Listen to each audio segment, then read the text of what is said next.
What is up, everyone? My name is Jack Sapple, back again with another video, and today I'm here with my Monday Night Raw review for November the 21st and SmackDown review for November the 22nd. And this was a solid week for the WWE, in my opinion. I thought Raw was very enjoyable, and the same with SmackDown, and yeah, really enjoying it. SmackDown set up a lot of matches for the TLC pay-per-view, which is on the 4th of December, and Raw set up some stuff in the near future, like even going forward, and some stuff with Roadblock. But yeah, we're going to talk about Raw first, and we started off with Goldberg coming out and talked about his a minute and a half win against Brock Lesnar, which shocked the world. And it was looking like he was going to say, "Look, guys, I've had my last spear in me, and I'm going to retire," and all that. It looked like he was setting up a retirement speech until he talked about seeing Stephanie McMahon backstage and her saying to him, "I think you have one more spear left in you and one more title run left." So then Goldberg announced he is going to be in the Royal Rumble match in January. Wow. That's pretty fucking awesome, honestly. I'm happy that Goldberg is not leaving, but if they're going to do the whole Goldberg Rumble thing, what I think should happen is he enters and it looks like he's dominating, and then somewhere during the match, Brock Lesnar shows up in the Rumble and takes out Goldberg and just lets out all that frustration on him and just beats the shit out of him because, well, he lost to Goldberg in a minute and a half. I don't think there's any way in hell Brock's going to let something like that slide. I hope not, anyway. So, that's going to be really interesting to see. I hope Goldberg does awesome in the Royal Rumble match. I don't think he should win, but at least put on definitely a good showing. Then we get to a tag team title match between the New Day and Cesaro and Sheamus, and last night, Survivor Series, this match was announced. Pretty decent match, honestly, and but an odd thing that happened was Xavier distracted the referee when Kofi was tapping out to, I think, Cesaro's sharpshooter, and I think Kofi hit a roll-up, and New Day ended up retaining the title. So, a bit of cheating, which is pretty odd for face New Day. They might be turning heel again, so not really a long run as a face. They've only been face for 6 or 7 months or something like that. But if they need to turn him heel just to revitalize their character, then that's all good with me. I think Cesaro and Sheamus are going to be the next face team, and I think they're going to keep them on them until they do break Demolition's record, or maybe they do something where it's like one day away and then they beat him, so New Day will get pissy at that or whatever. So then we get to Enzo Amore. In the backstage area, he can't find his clothing anywhere, so he walks around completely butt naked with a little sensor around his dick and everything, and he's just waltzing backstage going, "Oh, how you doing? How you doing? Don't take a picture. How you doing?" And then he walks over to Lana, and she's doesn't really know what to say, and is like, "Oh, what you doing? What you doing there, Lana?" and all that stuff. And then Rusev is like, "Hey, what are you doing in front of my wife?" and all that, because Rusev is, fair enough, getting pissed off at a man who's naked in front of his wife. And then Big Cass tries to stick up for Enzo, and then a match is set for Enzo and Rusev later on tonight. So that was just weird, but it was different. I will give it that. It was different. Talk about a non-PG moment. And so Stephanie and Mick were talking backstage and all that in the GM area. And he said, "Oh, I just threatened to fire him just to motivate them," and all that stuff. God, I hate Stephanie McMahon so much. If I've ever told you that, I just fucking hate her guts. But Sami Zayn walked backstage and talked about how he was screwed over by The Miz and all that in Survivor Series. But according to Stephanie, it's his fault for losing, whatever. And so he loses the match, and he ends up getting a match with Braun Strowman as a punishment. So that's a bit fucked up, don't you think? But yeah, Sami Zayn will have that match later on tonight, and after that we get to a cruiserweight match between Cedric Alexander and Ariya Daivari. Cedric won the match against Ariya Daivari, and yeah, sweet. It was pretty good. Then we get to Lister Jericho talking about how Kevin Owens destroyed his list last night's Survivor Series and all that. And Kevin Owens shows up and he says that he saved Jericho by using the list. And he pretty much says, "Who cares about that damn list?" And he calls the production crew monkeys and all that, which was funny. And he said that list was a waste of our friendship. And he's just, he's just berating the list. And it's like, oh, is this going to be it for the team? But as soon as it looks like they're about to get at each other's throats, they hug each other. And it's like, of course it's Roman Reigns' fault, because Jericho was going to ask, like, we all know whose fault it was. And it was looked like it's going to be Kevin Owens. But no, it was Roman Reigns' fault. And then they blame Seth Rollins as well. And all that stuff. And they chant yes when Rollins gets in the ring, and he's like, the guy who says yes isn't relevant anymore. So that was funny. And Rollins says, I'm going to fight you guys, yeah, dig. And they all have a brawl between each other. But then Roman Reigns comes out to help out Rollins, and so a match is announced for Kevin Owens and Seth Rollins. It's going to be a no DQ match for the Universal title. Mick Foley comes out to announce this. However, Roman Reigns and Chris Jericho are banned from ringside. So, yeah, great way to make a main event for Raw, in my opinion. I thought that was really well done. Then we get to the Rusev-Enzo match, and Enzo instantly tapped out to Rusev's accolade and all that. So, then after that, we had Sami Zayn face Braun Strowman. And pretty much during this, Zayn got his ass handed to him by Braun Strowman. They seem to be really building him up recently. It definitely seems he could be in contention for something soon. And he just beat the shit out of Sami Zayn to the point where pretty much Mick Foley came out and told him, look, just stop the match. Just stop it.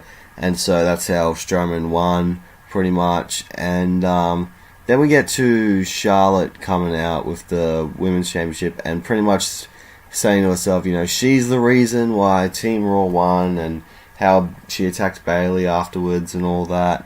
And pretty much Sasha came out and it's like, I dare you to, put the title on the line one more time and all that. And Charlotte agrees to it. And then Nia Jax comes out and she doesn't want to talk to Charlotte. She wants to talk to Sasha, which is weird.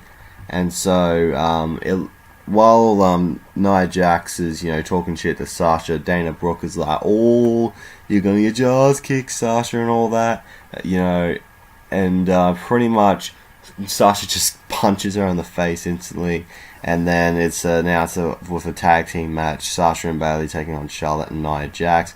Of course, the babyfaces win, and yeah.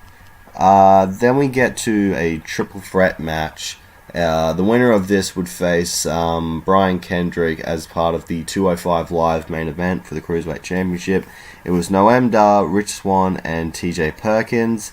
And I thought Noam Dar was going to win because he had some issues with Brian Kendrick beforehand. But no, Rich Swann won, which I was very happy about. I've been really digging him, him dancing to the ring and all that kind of stuff. And how he can do all that high-flying stuff, I really, really enjoy. So that should be a really good match between those two at 205 Live. And then we get to the main event, no DQ Universal title match between Kevin Owens and Seth Rollins. Really good main event. Definitely enjoyed it. I think Seth Rollins threw the table in the ring and then KO just kicks it out.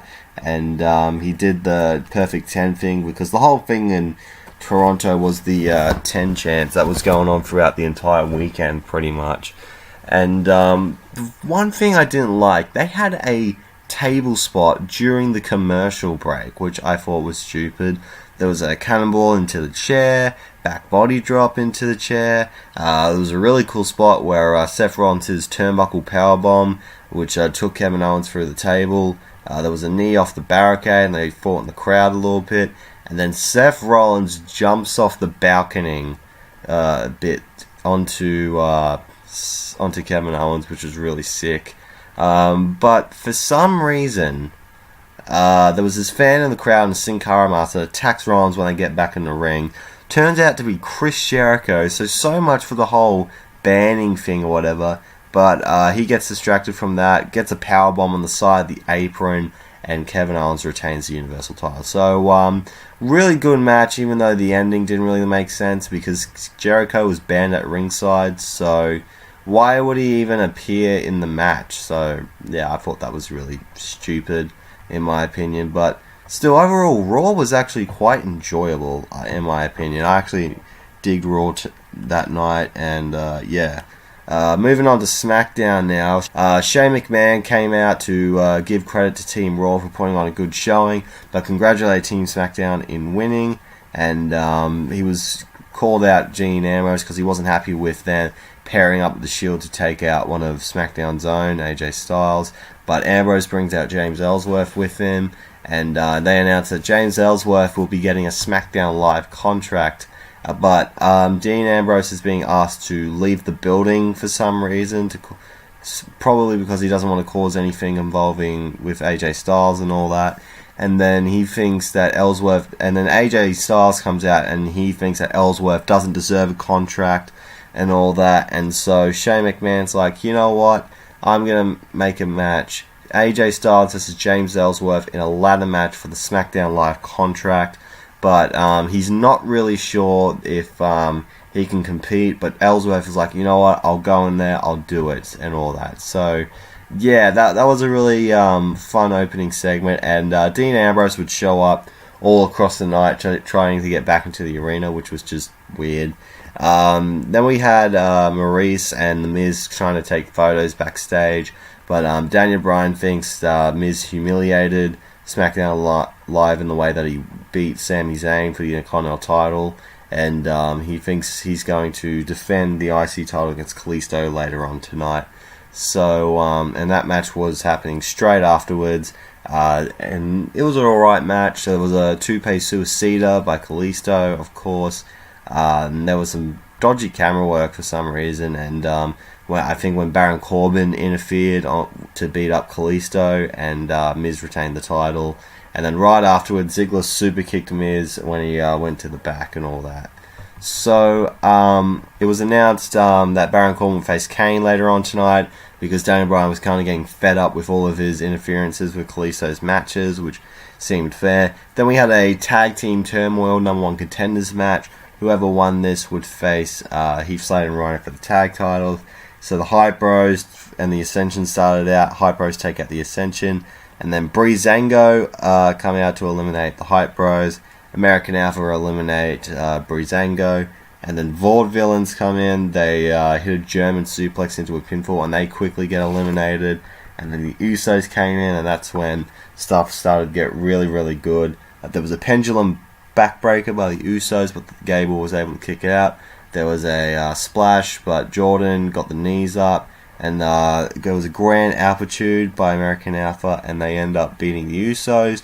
But then for some reason, the Wyatt family show up on the Titantron, and it's like, oh, you think it's all over, guys? Well, guess what? Next week, you're going to face us, and whoever wins will be the SmackDown Tag Team Championship #1 contenders. So that's going to be a big task for American Alpha.